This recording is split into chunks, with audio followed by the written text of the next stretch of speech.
नमः सिद्धेभ्यः। ॐ नमः सिद्धेभ्यः। ॐ नमः सिद्धेभ्यः। निज आत्मा को जान कर पहचान कर जम कर अभी जो बन गए परमात्मा पर्याय में भी वे सभी वे साध्य हैं आराध्य हैं आराधना के सार हैं। हो नमन उन जो भवदलधि के पार हैं, जो भव जलधि के पार हैं। जिनवर का नय चक्र अहोय मोहति मिर का करे विनाश। वेद ज्ञान की दिव्य ज्योति में शुद्धात्म का करे प्रकाश। एक अखंड अभेद त्रिकाली गायक ध्रुव चैतन्य स्वभाव। परम शुद्ध नय करे प्रकाशित परम पारिणामिक निज भाव। परम पारिणामिक निज भाव।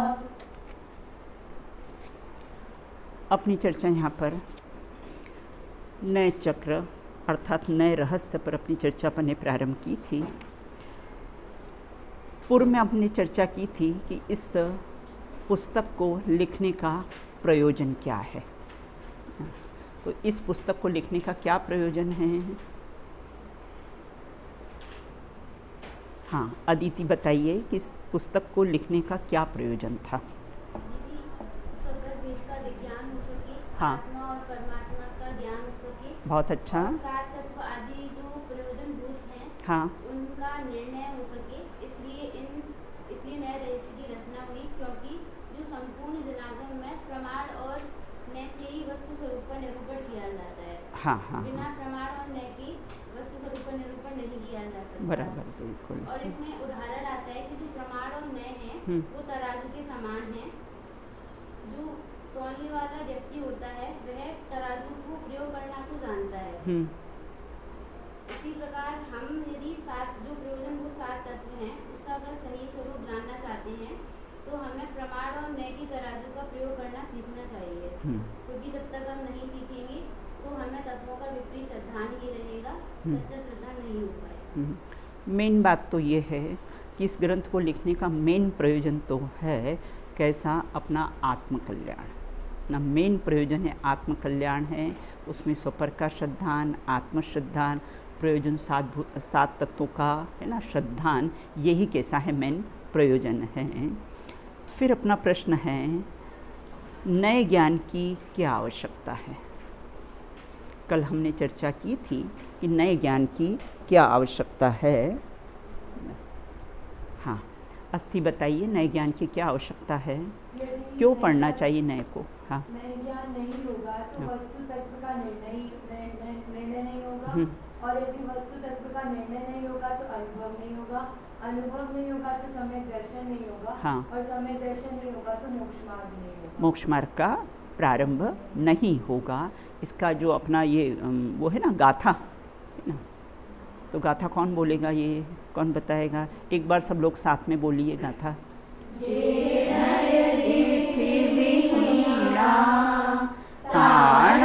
वस्तु सहावलधि वर्थु सहाव विहुणा सम्मादिठी कहम होन्ति। किसको ये गाथा याद है? याद हुई? अच्छा, याद हो गई। सुहानी? चलो, और किसको याद है? अदिति? हाँ, सुनाओ बेटा।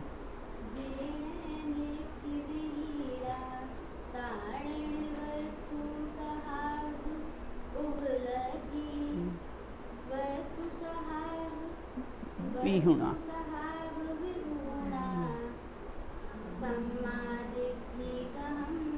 बहुत अच्छा है, प्रयास आपका अच्छा था ना। तो नए ज्ञान की क्यों आवश्यकता है कि जो नए ज्ञान से रहित है, फर्स्ट पॉइंट है ना, कि जो नए ज्ञान से रहित है उसे वस्तु स्वभाव की कभी प्राप्ति ही नहीं, उपलब्धि मतलब प्राप्ति, उसे वस्तु स्वभाव की कभी प्राप्ति ही नहीं होगी। और जिसको वस्तु स्वभाव की प्राप्ति नहीं होगी, जो वस्तु स्वभाव से जो रहित होगा, तो वो सम्यक दृष्टि कैसे हो सकता है? सम्मा दिट्ठी कहम हुंती, वो सम्यक दृष्टि कैसे हो सकता है? इसलिए नए ज्ञान की आवश्यकता है बिल्कुल। क्योंकि शिष्य का प्रश्न था, हमें तो आत्मानुभूति करनी है, हमें तो अपना आत्मकल्याण करना है, आप इन नयों के चक्कर में हमको क्यों उलझाते हो? बिल्कुल, है ना। तो इसलिए यहाँ ये कहा है कि अगर नए ज्ञान नहीं होगा तो वस्तु स्वरूप की प्राप्ति नहीं होगी, वस्तु स्वरूप की प्राप्ति नहीं होगी तो सम्यक दर्शन नहीं होगा। इसलिए नयों के ज्ञान की आवश्यकता है। देखो, अगर आपको एग्ज़ाम्स में क्वेश्चन आता है ये वाला, है ना, तो आपको एक पॉइंट तो बेटा ये लिखना है, आप अपनी डायरी में नोट्स बनाते चलना बिल्कुल, है ना। एक पॉइंट तो अपने ये जो सम्मा दिट्ठी होंती वाला है ना। दूसरा देखो यहाँ लिखा है पेज नंबर 5 पर, है ना, कि जिनागम में उसका थर्ड पैराग्राफ है कि जिनागम में अनेक प्रकार के परस्पर विरोधी कथन आते हैं, है ना। कौन से परस्पर विरोध? कहीं जगह कहा है कि आप तो सिद्ध के समान ज्ञानानंद स्वभावी हो, और कहीं जगह कह दिया कि अज्ञानी हो, मूढ़ हो, मिथ्या दृष्टि हो, और इस प्रकार दोनों प्रकार के कथन आगम में आते हैं। तो इसका निर्णय हम कैसे करेंगे कि कौन सा कथन सच्चा और कौन सा कथन मिथ्या है? बिल्कुल, तो उसका निर्णय हमको नयों के ज्ञान से ही होगा कि मैं ज्ञानानंद स्वभावी आत्मा हूँ, सिद्ध के समान हूँ, वो निश्चय नय का कथन है। और कैसा है, मैं मूढ़ हूँ, अज्ञानी हूँ, रागी द्वेषी हूँ, संसारी हूँ, ये सब किसकी अपेक्षा से? व्यवहार नय की अपेक्षा से कथन है। मेरे को कम बोलना है, बोलना आप लोगों को ज़्यादा है। अब देखो, इतनी चर्चा तो बेटा अपनी हो चुकी थी, है ना। अब आगे और बताते कि और नए ज्ञान की क्यों आवश्यकता होती है ना। तो उसके लिए यहाँ ये कहा है, ये नए चक्रकार ने गाथा 417 में लिखते हैं। चलो पढ़िए, सब लोग पढ़ेंगे साथ में। लवणम व इणम भणियम नए चक्रम सएल सत्य शुद्धियरम सम्माविय सुवमोच्छा जीवाणम सुणय मगरहियाणम। एक बार फिर से पढ़िए। लवणम भणियम नय चक्रम सयल सत्य शुद्धियरम सम्माविय सुतमेच्छा जीवाणाम स्वर्णम मगरहियाणम। क्या कहते हैं कि और नए ज्ञान की क्यों आवश्यकता है? तो कहते लवणम व इणम भणियम, है ना। कैसा होता है? लवण मतलब कैसा होता है? नमक होता है। तो बोले जिस प्रकार से लवण के इणम भणियम मतलब लवण के बिना, है ना, भोजन कैसा होता है? सुस्वादु नहीं होता है। उसी प्रकार से नय चक्रम अर्थात नए चक्र के कैसा ज्ञान से क्या होता है? समस्त शास्त्रों को शुद्ध कर देता है। सवत्थ शुद्धियरम मतलब समस्त शास्त्रों को शुद्ध कर देता है। जिस प्रकार से नमक ना भोजन को सुस्वादु कर देता है, उसी प्रकार से कैसा है? नए चक्र के बिना, है ना, नए चक्र से कैसा होता है? नए चक्र समस्त शास्त्रों को शुद्ध कर देता। तो शुद्ध कर देना मतलब वो 16 जैसा शुद्ध कर देने का अर्थ यहाँ नहीं लेना, है ना। तो यहाँ कहते हैं शुद्ध कर देता मतलब स्वादिष्ट कर देता, है ना। यहाँ शुद्ध शब्द लिखा ना, नमक भोजन को शुद्ध करते, तो शुद्ध का अर्थ यहाँ क्या लिया बेटा? स्वादिष्ट कर देता है, सुस्वादु कर देता है। उसी प्रकार से नए चक्र का ज्ञान, नए रहस्य का ज्ञान शास्त्रों को शुद्ध कर देता है, बिल्कुल, है ना। यहाँ शास्त्रों को शुद्ध कर देता का अर्थ क्या है बेटा? ख्याति है ना, शास्त्रों को शुद्ध कर देता, मतलब वस्तु स्वरूप की उससे सिद्धि होती है। शास्त्रों को शुद्ध कर देता है नयों का ज्ञान, मतलब उससे क्या होता है, वस्तु स्वरूप की सिद्धि होती है, निर्णय होता है वस्तु स्वरूप का।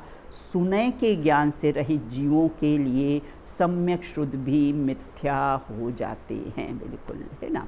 ये तो अपन ने पढ़ा है ना। अब इसको अपन समझते हैं, उदाहरण के माध्यम से कैसा इसको समझाया है, बिल्कुल है ना, कि जिस प्रकार से नमक भोजन को स्वादिष्ट कर देता है, वैसा ही नयों का ज्ञान शास्त्रों से ना, नयों के ज्ञान से कैसा होता है, वस्तु स्वरूप की सिद्धि होती है, निर्णय होता है।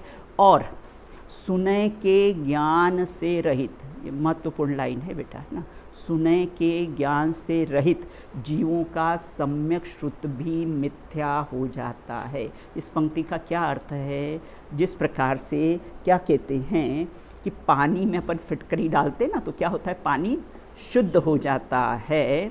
और देखो है ना, दूध है ना, दूध सर्प के मुंह में जाएगा तो क्या बनेगा, नियम से विष ही बनने वाला है, नियम से कैसा है, जहर ही बनने वाला है। उसी प्रकार से जिसको नयों का ज्ञान नहीं है तो उसके लिए कैसे, मतलब सम्यक श्रुत, मतलब जिनवाणी तो सच्ची है बेटा, सम्यक श्रुत मतलब जिनवाणी तो सच्ची है, लेकिन उसे नयों का ज्ञान नहीं ना तो वो मिथ्या हो जाएगा। समझ में आया? जैसे मैंने उदाहरण दिया था ना कि कैसा, जिस प्रकार से दूध जो होता है वो कैसा है, अगर हमने उसको है ना किसमें है ना, अगर सर्प के मुख में जाएगा तो वो कैसा हो जाएगा, विष बन जाएगा। उसी प्रकार से ये कैसे हैं, अगर हमें नयों का ज्ञान नहीं होगा, जिनवाणी तो सच्ची है बेटा, जिनवाणी मिथ्या नहीं है, लेकिन हमें नयों का ज्ञान नहीं है तो हम उसका सही अर्थ नहीं निकाल पाएंगे। इसलिए क्या शब्द डाला है उसके लिए, जीवों के लिए सम्यक शुद्ध भी मिथ्या हो जाते हैं, मतलब यथार्थ निर्णय आपको नहीं होगा, है ना। हमारा ज्ञान कैसा होता है ना, इस प्रकार से हमारा ज्ञान भी कैसा है, सम्यक शुद्ध होगा। कब होगा, जब हमको नयों का ज्ञान होगा। और नयों का ज्ञान नहीं होगा तो जैसे अपन ने उदाहरण दिया था ना कि आगम में तो दोनों प्रकार के कथन आते हैं, एक जगह लिखे मैं ज्ञानानंद स्वभावी आत्मा हूँ, और एक जगह लिखे मूढ़ है, मिथ्या दृष्टि है। एक जगह लिखा है कि आत्मा तो कैसा है, अनादि अनंत है, शाश्वत है। और कहीं जगह तो बेटा ऐसा आएगा कि ये कैसे 4 गति 84 लाख योनियों में भटक रहा है, जन्म मरण एक श्वास में 8-10 बार, जन्म्यो मर्यो भर्यो दुख बार। ऐसे दोनों कथन आगम में आएंगे तो हमको तो क्या, हम तो आचार्य पे प्रश्न चिन्ह लगा देंगे, किसकी बात सच्ची माने और किसकी बात झूठी माने।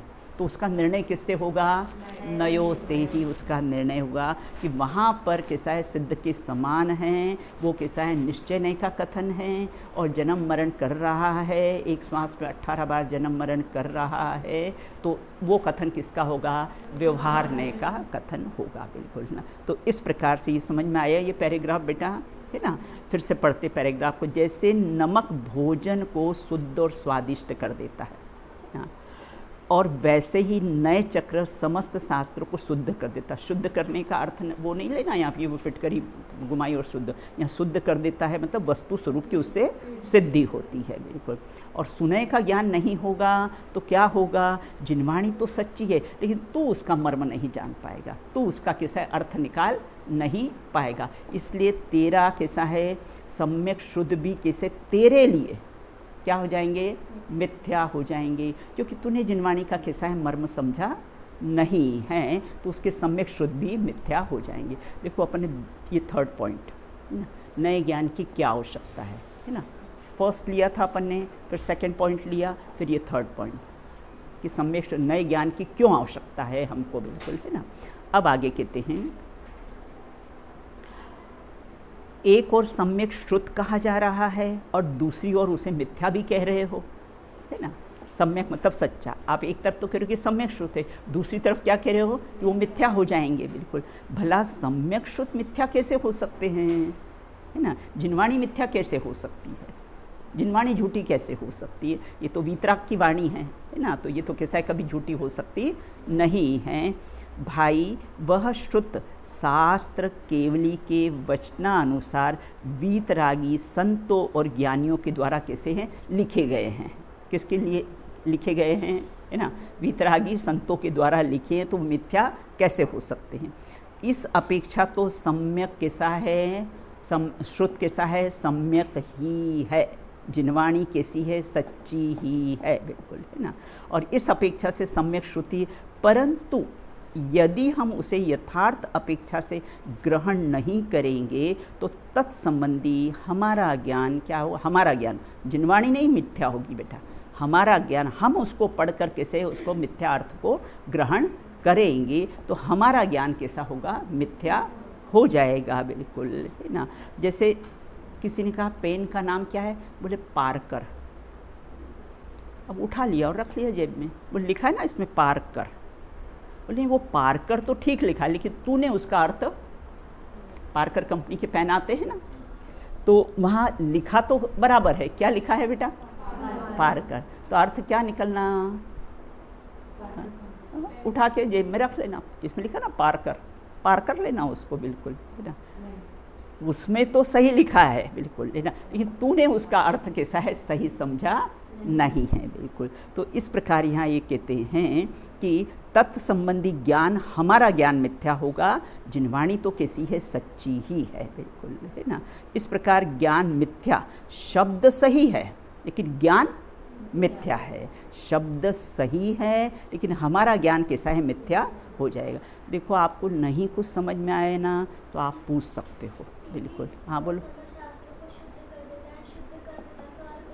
हाँ, ये समझ शास्त्र को शुद्ध कर देता है, शुद्ध मतलब वो जैसे फिटकरी डाल के हम पानी को शुद्ध करते हैं ना, हम बॉईल करके, है ना, पानी को कैसा है शुद्ध करते हैं ना, यहाँ पर शुद्ध करने का अर्थ क्या लेना कि वस्तु स्वरूप का कैसा है, बराबर सही सिद्धि होना, वस्तु स्वरूप का सही ज्ञान होना, उसका नाम क्या है कि शास्त्रों को शुद्ध कर देता है, मतलब वस्तु जो जिनवाणी है उसका सही मर्म समझना, उसका अर्थ है कि ये कैसा है, शास्त्रों को शुद्ध कर देता है। और अगर हमें नयों का ज्ञान नहीं होगा तो हम उसका विपरीत अर्थ ग्रहण करेंगे तो हमारे ज्ञान में किसी अशुद्धता आ जाएगी बेटा, है ना, ये इसका अर्थ यहाँ पर लेना है। अब यहाँ ये कहते सम्यक शुद्ध भी मिथ्या हो गया है, इस आशय का स्पष्टीकरण कहीं और भी है क्या, या कि सम्यक शुद्ध भी मिथ्या हो गए हैं, बिल्कुल। देखो यहाँ लिखा है सिद्ध समान सदा पद मेरो, ये पर्याय में लिखा है, और अपने को सिद्ध समान अभी मान ले तो क्या होगा ख्याति, तो उसमें लिखा तो है कि सिद्ध समान सदा पद मेरो, बिल्कुल, है ना। और अगर भी हम वर्तमान में अगर अभी अपने आप को सिद्ध मान ले तो फिर सिद्ध तो सिद्धालय में रहते, तू यहाँ क्या कर रहा है, सिद्ध तो अशरीरी है, तू तो शरीर सहित है, बिल्कुल, है ना। तो ये उसका अपने को मर्म समझना पड़ेगा, बिल्कुल। लिखा तो है कि सम्यक शुद्ध भी मिथ्या कैसे हो जाएंगे, है ना, तो वहाँ पर लिखा तो सिद्ध समान, तो तू वहाँ सिद्ध समान कैसा है, द्रव्य दृष्टि से लिखा है, निश्चय नहीं की अपेक्षा से लिखा है, और तू कैसा है, अभी पर्याय में अपने को जैसे अपने 7वें अधिकार में लिया है ना बेटा, मोक्ष मार्ग प्रकाशक के 7वें अध्याय में लिया है ना, बिल्कुल, कि वो वर्तमान में ही अपने को सिद्ध मानता है, वर्तमान में ही अपने को सिद्ध मानता है। जो निश्चयाभासी है वो क्या करता है, वर्तमान में ही अपने को अभी सिद्ध मान लेता है। तो बोले सिद्ध मानता है तो सिद्ध तो अशरीरी होते हैं, तो शरीर सहित क्यों है, सिद्ध तो सिद्धालय में रहते, तो यहाँ क्या कर रहा है, वो सिद्ध समान कहा है, वो द्रव्य की अपेक्षा से कहा है, निश्चय नहीं की अपेक्षा से कहा है, तो उसको कैसा पर्याय में मत मान ले। जैसे अपन क्या करते हैं बेटा, पानी होता है ना, पानी का स्वभाव क्या है, शीतल है, बिल्कुल, है ना। और फिर क्या है, बहुत अपने पानी गर्म करके रखा, अच्छा, और फिर उसमें बोले पानी का स्वभाव शीतल है ना, तो हाथ डाल दिया तो क्या होगा, है ना।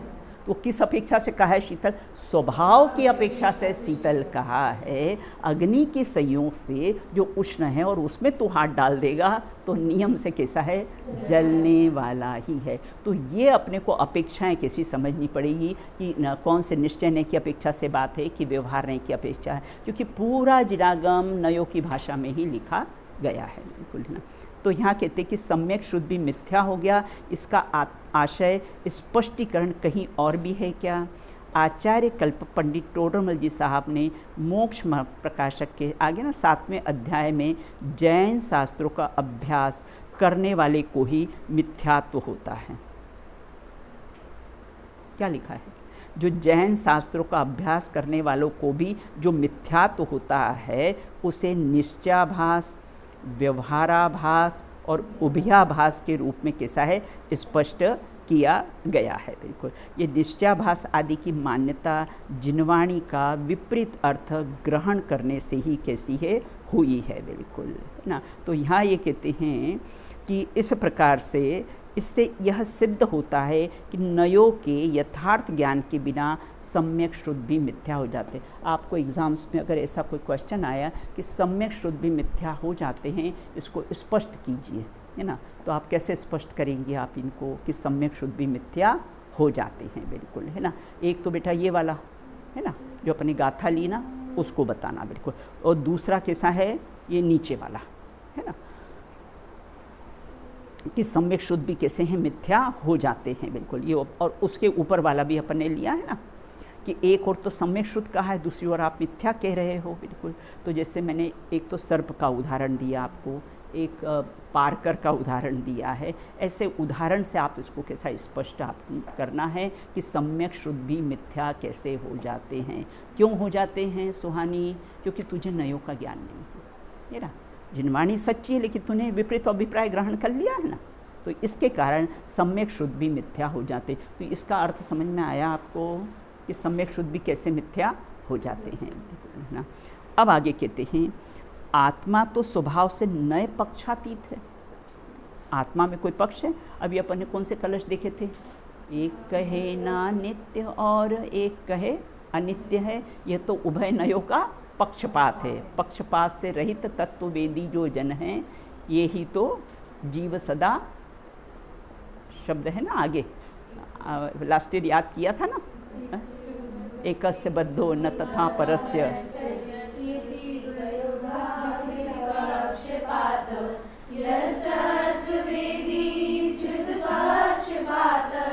तस्यास्ति नित्यं खलु चिदेव। तो दोनों नयों की कैसे, एक कहता है नित्य है, एक कहता अनित्य है। ये उभय नयों का पक्षपात है। और आत्मानुभव के लिए क्या चाहिए? पक्षपात से रहित। बिल्कुल इस नए से ऐसा है, इस नए से ऐसा है, ऐसा कोई पक्ष नहीं, पक्षपात से कैसा है रहित है। तो आत्मा तो स्वभाव से नए पक्षातीत है। अनुभूति में नए विकल्प होते ही नहीं। जब अनुभूति होती है, जब नए विकल्प होते हैं ना, बादाम का हलवा बनाया, खाते समय विकल्प होता है कि कितने किलो बादाम है, कितना घी लगा है, कितना, कोई रसास्वादन करते समय कोई विकल्प होता नहीं है। उसी प्रकार जब आत्मा का अनुभव होता है उसमें कोई विकल्प कि मैं निश्चय से ऐसा हूँ, व्यवहार से ऐसा हूँ, निश्चय से शुद्ध हूँ, व्यवहार से अशुद्ध हूँ, ऐसा कोई भी विकल्प रहता नहीं है। बिल्कुल तो नए में तो कैसे विकल्प होते ही नहीं हैं। बिल्कुल जब अनुभूति में नए का कोई भी विकल्प रहता नहीं है। फिर आत्मानुभूति के लिए नए ज्ञान को जानने की क्या आवश्यकता है? नेक्स्ट क्वेश्चन है ना। आत्मानुभूति के लिए नए ज्ञान की जानने की क्या आवश्यकता है? क्योंकि अनुभूति में तो नए होते ही नहीं हैं, फिर हम क्यों जाने नयों को, है ना। प्रश्न समझ में आया बेटा? श्रावण जी का क्या प्रश्न कहा कि आत्मानुभूति में तो नए के विकल्प होते नहीं हैं, तो फिर कैसा है आत्मानुभूति में नयों को जानने की क्या आवश्यकता, इसलिए हम नए को क्यों जानें? तो शिष्य एन केन प्रकारण कि आप नए मत पढ़ाओ, फालतू हमको उलझाओ मत ना। तो प्रश्न बार बार उठा है कि नए ज्ञान की आखिर आवश्यकता है? हमें तो आत्मानुभूति करनी है, नए ज्ञान की क्या आवश्यकता है? बिल्कुल है ना। नयों के जाने बिना भी अनुभूति नहीं होगी और नए को जानते रहोगे तो भी आना। तो फिर शिष्य ने फिर प्रश्न पूछा कि वो जो सिंह को जो सम्यक दर्शन हुआ था तो फिर उसने कौन सा नए रहस्य पढ़ा था, नए चक्र पढ़ा था? फिर उसको अनुभव हुआ कि नहीं हुआ? उसको अनुभव, क्योंकि वहाँ पहले चारा निधिधारी मुनिराज पर पहले नए की डेफिनेशन बताओ फिर तुमको अनुभव होगा, ऐसा है क्या? तो वहाँ तो ऐसा कोई नहीं था ना। तो फिर शिष्य ने प्रश्न उठाया कि वहाँ तो सिंह ने कोई नए पढ़े नहीं थे, फिर तो उसको तो आत्मानुभव हो गया, उसको तो कैसा सम्यक दर्शन हो गया है। बिल्कुल तो यहाँ ये कहते हैं, देखो शादी के पहले शादी की चर्चा होती है ना, चर्चा चलती ना, कितने 2-3 महीने तक सब चर्चा उसकी चलेगी, बातचीत ये वो सब चलेगा। तो शादी के पहले शादी की चर्चा आवश्यकता, उसी प्रकार अनुभूति के पहले कैसा है नयों का ज्ञान कैसा है आवश्यक होता है, बिल्कुल, है ना। अब यहाँ ये कहते हैं शुद्ध भवन दीपक नए चक्र में, बिल्कुल अपन ने वो भी पढ़ा था ना, समय स्थान नाटक में भी यही बात आई थी। नय को न लेस परवान को न परवेश, निक्षेप के वंश को विध्वंस हो तू जातु है। जे वस्तु साधक है तेहूँ तहाँ बाधक है, बाकी राग द्वेष की कथा की कौन बात है। लास्ट ईयर याद करवाया था क्या ये वाला? नहीं याद किया, पहली बार सुना। तो वहाँ ये बताया जे वस्तु जो पहले साधक थी वही बाधक हो गई। सीढ़ी हमको ऊपर मंजिल पे जाना था, लिफ्ट पहले साधक थी और फिर बाद में बैठे ही रहेंगे तो उसमें खड़े ही रहेंगे तो वो कैसे बाधक है। तो जे वस्तु साधक है तेहूँ तहाँ बाधक है। पहले कैसा है बस में बैठे हैं वो साधक थी, मंजिल आ गई तो फिर कैसा है बाधक हो गई। तो उसी प्रकार से कैसे हैं बाकी रखे, उसी प्रकार से यहाँ ये कहते हैं पहले तो नए ना ज्ञान को जानना आवश्यक है, नयों के बारे में जानना आवश्यक है। जब अनुभूति हो जाती तो नए का विकल्प स्वतः ही छूट जाता है, मंजिल आने पर लिफ्ट स्वयं ही छूट जाती है, बिल्कुल, है ना। तो फिर इस प्रकार यहाँ ये कहते हैं। अब उसका आंसर, प्रश्न बेटा क्या था अपना? हाँ, आत्मानुभूति के लिए नयो ज्ञान की क्या आवश्यकता है, बिल्कुल। शुद्ध भवन दीपक में देखो आप अपने इसमें भी मोक्षमार्ग प्रकाशक में भी आया है ना, प्रथम शुद्ध ज्ञान के अवलंबन से, पहले तो आप जिनवाणी के अवलंबन से अपने आत्मस्वरूप के बारे में जानेंगे, फिर उसके बाद कैसा है निर्णय होगा वो, बिल्कुल ना। तो शुद्ध भवन दीपक नए चक्र में आचार्य देवसेन ने इसी संदर्भ में लिखा है, यद्यपि आत्मा स्वभाव से तो कैसा है नए पक्षातीत है, बिल्कुल, जल स्वभाव से तो कैसा है शीतल ही है, बिल्कुल, लेकिन तू पर्याय में शीतल मत मान लेना, नहीं तो हाथ जल जाएंगे तेरे, बिल्कुल। इसे द्रव्य स्वभाव और पर्याय स्वभाव, निश्चय नए और व्यवहार नए, दोनों का तेरे को कैसा है स्वरूप जानना आवश्यक है, बिल्कुल, है ना। तो यद्यपि आत्मा स्वभाव से कैसा है नए पक्षातीत है। देखो आत्मा को दुर्नय भी कहा है, आत्मा का एक शब्द बेटा क्या है दुर्नय। दुर्नय क्यों कहा है ना? दुर्नय इसलिए कहा है क्योंकि नयों से दूर, आत्मा कैसा है नयों से दूर, नए से कैसे अतिक्रांत, नयों का अनुभूति के काल में नयों का कोई पक्ष रहता ही नहीं है, बिल्कुल, इसलिए आत्मा को कैसा है दुर्नय भी कहा है। यद्यपि आत्मा स्वभाव से नए पक्षातीत है, तथापि वह नए ज्ञान के बिना पर्याय में नए पक्षातीत नहीं हो सकता है, क्योंकि यह आत्मा अनादिकालीन कर्मवश असत कल्पनाओं में उलझा हुआ है। अतः सत्कल्पना रूप अर्थात सम्यक विकल्पात्मक नयों का स्वरूप कहते हैं, बिल्कुल। क्या कहते हैं यहाँ पर कि आत्मा तो स्वभाव से कैसे नए पक्षातीत है, बिल्कुल, लेकिन नए ज्ञान के बिना पर्याय में भी कैसा है वो नए पक्षातीत हो सकता नहीं है, इसलिए नयों का ज्ञान कैसा है आवश्यक है। क्योंकि आत्मा, देखो अब इसमें दो शब्द आए बेटा, असत कल्पना और सत्कल्पना। आपको ऐसा क्वेश्चन आ सकता है सत्कल्पना किसे कहते हैं और असत कल्पना किसे कहते हैं, ऐसा प्रश्न आपको आ सकता है, बिल्कुल। तो यहाँ ये कहते दो शब्द आए ना बेटा, अनादिकालीन कर्मवश, अनादिकाल से कर्म के उदय के कारण असत कल्पनाओं में उलझा हुआ है, और सत्कल्पना रूप सम्यक विकल्पात्मक नयों का स्वरूप अब कहते हैं। अब वो सत्कल्पना क्या है और असत कल्पना क्या है उसकी बात यहाँ पर कहते हैं, बिल्कुल। देखो मिथ्यात्व के नाश के लिए आत्मा का अनुभव होना चाहिए, बिल्कुल, और आत्मा के अनुभव के लिए आत्मा का ज्ञान होना चाहिए, और आत्मा के ज्ञान के लिए नयों का कैसा है ज्ञान होना चाहिए, है ना। तो 3 स्टेप बता दी है बेटा, मिथ्यात्व को नाश करने के लिए, है ना, आत्मा का अनुभव होना चाहिए, है ना, और आत्मा के अनुभव के लिए सबसे पहले तो आत्मा का ज्ञान होना चाहिए, है ना। अगर आत्मा का अनुभव करना हो और आत्मा का ज्ञान नहीं हो तो फिर वो ब्रह्म कुमारियों जैसा अपना आत्मा का स्वरूप बेटा समझ लेंगे कि आत्मा किसे कहते हैं, बोले एक एक ऐसा ज्योति स्वरूप है, बिल्कुल है ना। तो वो क्या है, अपने को आत्मा का ज्ञान जरूरी है, बिल्कुल। तो आत्मा के ज्ञान के लिए कैसा नयों के ज्ञान की आवश्यकता है, बिल्कुल। इसलिए कैसा ये सब अपनी चर्चा बेटा कौन सी चल रही है, ये नयों के ज्ञान की आवश्यकता क्यों है ना। ये सारे पॉइंट्स अपने किस पे चल रहे हैं कि नयों के ज्ञान की आवश्यकता क्यों है, बिल्कुल। अब आगे कहते हैं, देखो ये सत्कल्पना असत्कल्पना क्या है। ऐसा आपको क्वेश्चन आए कि सत्कल्पना किसे कहते हैं और असत्कल्पना किसे कहते हैं, बिल्कुल है ना। अनादिकालीन मिथ्यात्व के उदय से होने वाली मिथ्या मान्यता ही कैसी है, असत कल्पना है, बिल्कुल है ना। एक केंद्रीय लेकर है ना, करण लब्धि के अंतिम समय तक अग्रहित मिथ्यात्व मतलब जो अभिप्राय की हमारी भूल रहती है ना, तो कब से चल रही है, अनादि से।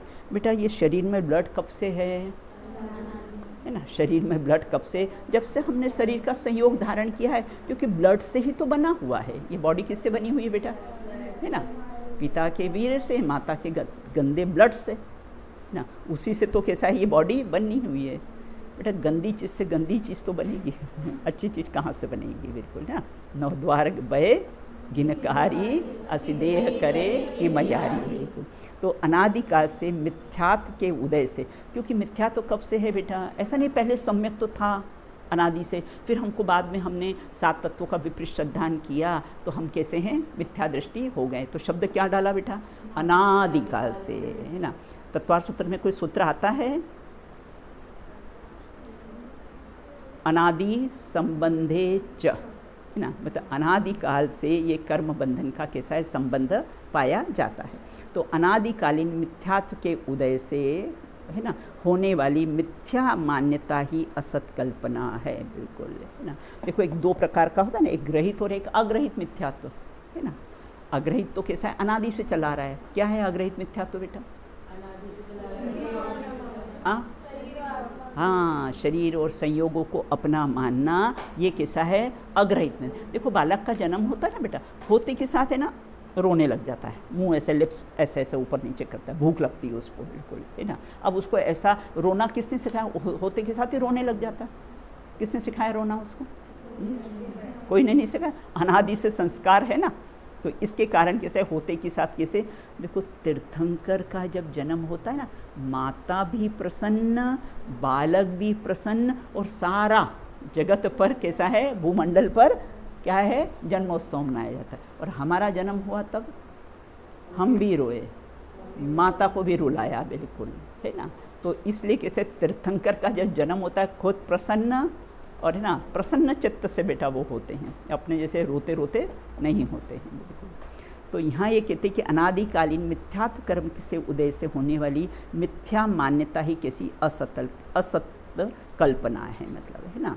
क्या, तन उपजत अपनी उपज जान, तन न सत आप को नास मान। ये क्या है, ये क्या है, मिथ्या असत कल्पना। शरीर की उत्पत्ति में अपनी उत्पत्ति मानता है, तन उपजत अपनी उपज जान, तन न सत आपको नाश मान। ये तन के नाश होने पर मेरा नाश हो गया, ये तन का संयोग हुआ तो क्या हुआ, मेरा संयोग हो गया। तो ये और एक बात है ना। और असत कल्पना मतलब 7 तत्वों का विपरीत श्रद्धान, उसका नाम कैसा है, असत कल्पना है, बिल्कुल। छडाला में भी आया। और क्या उदाहरण आया, असत, मैं सुखी दुखी मैं रंग, मेरे धन ग्रह गोधन प्रव, मैं सुखी मैं दुखी, है ना, मेरा घर, इस प्रकार की मान्यता, ये सब क्या है, असत कल्पना। तो असत कल्पना क्या हुई बेटा, असत कल्पना क्या हुई, एक 7 तत्वों का विपरीत श्रद्धान होना, एक शरीर की उत्पत्ति में अपनी उत्पत्ति मानना, शरीर के नाश में अपना नाश मानना, बिल्कुल है ना। और मैं सुखी मैं दुखी, ये सब कैसे है बेटा, असत कल्पना। तो 3 बिंदु मैंने बताए असत कल्पना के ना। तो अनादिकालीन मिथ्यात्व के उदय से होने वाली मिथ्या मान्यता असत कल्पना है। अर्थात अथवा प्रयोजनभूत जीवादि तत्वों के बारे में विपरीत मान्यताएं कैसी है? असत कल्पना है। और क्या ले लिया? जो 7 तत्व हैं, प्रयोजनभूत जो जीवादि 7 तत्व हैं, उसका विपरीत श्रद्धान करना। तो अपने जीव तत्व का विपरीत श्रद्धान और अजीव तत्व का। आश्रव तत्व का विपरीत श्रद्धान क्या हुआ? आश्रव तत्व का विपरीत श्रद्धान क्या हुआ? आश्रव दुख कार घने रे बुद्धिवंत तीने नीरवे। आश्रव को, शुभ आश्रव को कैसा है? अच्छा मानना, अशुभ आश्रव को कैसा है? बुरा जानकर चलना। ये कैसा आश्रव तत्व संबंधी भूल है बिल्कुल। बंध तत्व, उसमें भी शुभ अशुभ को है ना, शुभ को अच्छा मानना, अशुभ को एक लोहे की बेड़ी है और एक कैसी सोने की बेड़ी है बिल्कुल। तो इस प्रकार से प्रयोजनभूत जीवादि 7 तत्वों को, और संवर तत्व संबंधी विपरीत श्रद्धान क्या है? दुख का कारण मानता है। संवर को कैसा है? दुख का कारण, कष्टदायक मानता है, जबकि संवर मतलब शुद्धि की उत्पत्ति है। निर्जरा को क्या मानता है ना? 2 प्रकार की निर्जरा होती है ना, सकाम और अकाम निर्जरा। तपस्या इत्यादि करके जो सब मेरे कर्म कैसे निर्जरित हो जाएंगे, ये ऐसा मानता है। ये निर्जरा तत्व संबंधी कैसी है? भूल है। वहाँ भी किसी सकाम निर्जरा, तप करी जो कर्म खिपावे तो ही शिव सुख दर्शावे, है ना। और किसे ये बाल तप इत्यादि करता है, सम्यक के बिना बाल तपस्या इत्यादि करता है और उसको निर्जरा का कारण मानता है। अपने में तो नहीं बेटा, और अन्य भी लोग हैं ना, जो श्वेतांबर्स वगैरह, ये लोग वर्षी तप वगैरह करते हैं ना, तो बस ये लोग बोलते हैं क्या कर रहे हैं? हम निर्जरा कर रहे हैं, हम निर्जरा कर रहे हैं, मतलब हम कर्मों की निर्जरा कर रहे हैं। अब मोक्ष तत्व संबंधी भूल में क्या आता है? 7 तत्व संबंधी विपरीत श्रद्धा है ना, तो मोक्ष तत्व संबंधी विपरीत श्रद्धा क्या है? हाँ, मोक्ष में कैसा है? इंद्रिय जनित सुख मानता है। जैसे हमको 1 रसगुल्ला खाने में यहाँ पर आनंद आया, तो मोक्ष में 10 रसगुल्ला खाने को मिल जाएंगे तो आनंद, मतलब यहाँ से इंद्रिय जनित सुख से कैसा है? उसकी कल्पना करता है। जबकि मोक्ष में क्या है? अतीन्द्रिय सुख है। ये मोक्ष तत्व संबंधी कैसा है? विपरीत श्रद्धान हुआ। तो ये 7 तत्व संबंधी जो विपरीत श्रद्धान हुआ, उसका नाम है कैसा है? असत कल्पना, है ना। समझ में आ गया बेटा असत कल्पना? हाँ। अब यहाँ कहते समय सार में और मोक्ष मार्ग प्रकाशक में भी, योग सार में भी, छड़ाला में भी आदि अनेक ग्रंथों में इन मिथ्या मान्यताओं का कैसा है? विपरीत वर्णन किया है। तो अब यहाँ ये कहते हैं पहले तो कैसा है? सत्कल्पना से असत कल्पना को कैसा है? दूर किया जाता है बिल्कुल, है ना। अब कहते हैं जिनागम के अभ्यास से, अब कैसे सत्कल्पना किसे कहते हैं? जिनागम के अभ्यास से जो विकल्पात्मक यथार्थ निर्णय होता है, हमने आगम का अभ्यास किया, 7 तत्वों का अभ्यास किया, फिर हमको निर्णय हुआ। निर्णय का अर्थ मैंने क्या बताया था बेटा? 7 तत्वों का निर्णय का अर्थ हे गे और उपादेय, बिल्कुल उसका नाम है कैसा है? निर्णय है कि ये हे हैं, ये गे हैं, और कैसा है? ये उपादेय हैं बिल्कुल, है ना। तो इस प्रकार जिनागम के अभ्यास से विकल्पात्मक तत्व निर्णय होता है, मतलब निश्चय और व्यवहार से वस्तु का कैसा है? सही निर्णय होता है, वही सत्कल्पना है ना। देखो यहाँ एरो लगा हुआ है ना। सत्कल्पना किसे कहते हैं? विकल्पात्मक यथार्थ निर्णय होने पर उसका नाम है कैसा है? मतलब 7 तत्वों का यथार्थ निर्णय होने पर फिर मैं जीव तत्व हूँ, है ना, जो यथार्थ निर्णय हो जाता है उसका नाम कैसे? सत्कल्पना। और असत्कल्पना क्या हुआ? उन 7 तत्वों का यथार्थ निर्णय नहीं होना, वो क्या हुआ? असत कल्पना हुआ बिल्कुल, है ना। तो यहाँ ये कहते हैं कि इस प्रकार से वही कैसी सत्कल्पना है। यह सत्कल्पना ऐसा है वो हमने कोई सच्ची कल्पना कर ली हो, कोई असत्य कल्पना, वहाँ ये अर्थ नहीं देना। यहाँ पर कैसा है? मोक्ष मार्ग का प्रकरण है ना बेटा, तो यहाँ पर कैसा है? किसको बोलते हैं यहाँ पर, है ना, सत्कल्पना और असत्कल्पना। सुहानी किसको बोलते हैं बेटा? सत्कल्पना असत्कल्पना?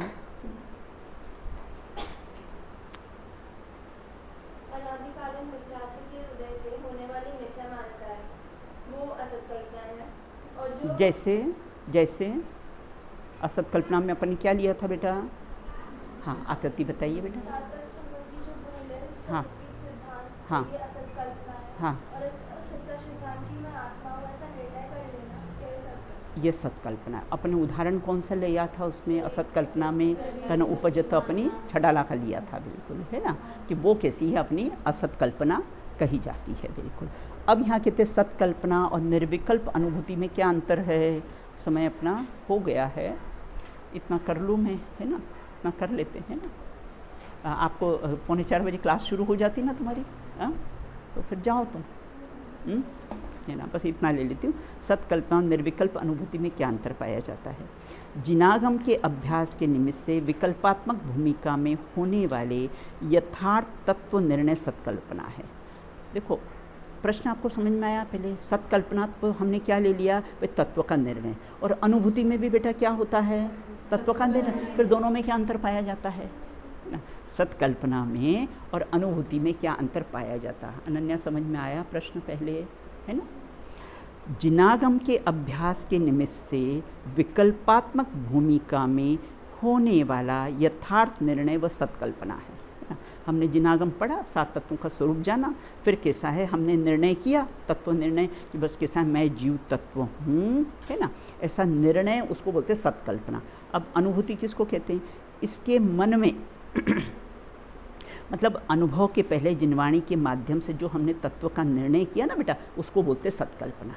अभी अनुभूति नहीं हुई है हमको, लेकिन हमने कैसा है जिनागम पढ़कर जो हमने तत्व निर्णय की कि मैं तो जीव तत्व हूँ, ऐसा निर्णय किया ना, तो उसका नाम कैसा है, सत्कल्पना उसको कहा जाता है। बिल्कुल। अब इसके मन के अवलंबन से इसमें मन के अवलंबन के से प्रमाण नय के द्वारा वस्तु स्वरूप का अथवा 7 तत्वों का यथार्थ निर्णय करने के बल से स्वरूप की रुचि बढ़ते बढ़ते उपयोग अंतर्मुख हो जाता है, बुद्धिपूर्वक विकल्प सब समित हो जाते हैं, है ना। यही निर्विकल्प अनुभूति अर्थात पक्षातिक्रांत है। बिल्कुल, है ना।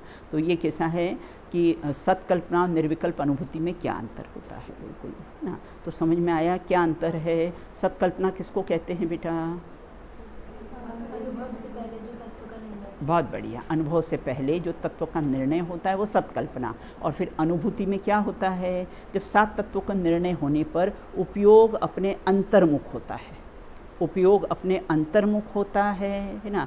बुद्धिपूर्वक सारे विकल्प समाप्त हो जाते हैं। बस उसी का नाम कैसा है, निर्विकल्प अनुभूति, और उसी का नाम कैसा है, पक्षातिक्रांत है। बिल्कुल, है ना। पहले तो ये रसगुल्ला है, बहुत स्वादिष्ट है, बिल्कुल ऐसा है ना, ऐसा विचार किया, वो सत्कल्पना, और फिर रसास्वादन किया, और जो अंदर आनंद की अनुभूति हुई उसका नाम कैसा है, अनुभूति का है। तो प्रश्न है ना, कौन सा प्रश्न था अपना, कि सत्कल्पना और अनुभूति में क्या अंतर। किसको नहीं समझ में आया बेटा, नहीं आया, आ गया, चलो ठीक है। शेष अपन चर्चा कैसी है बाद में करेंगे। बिल्कुल।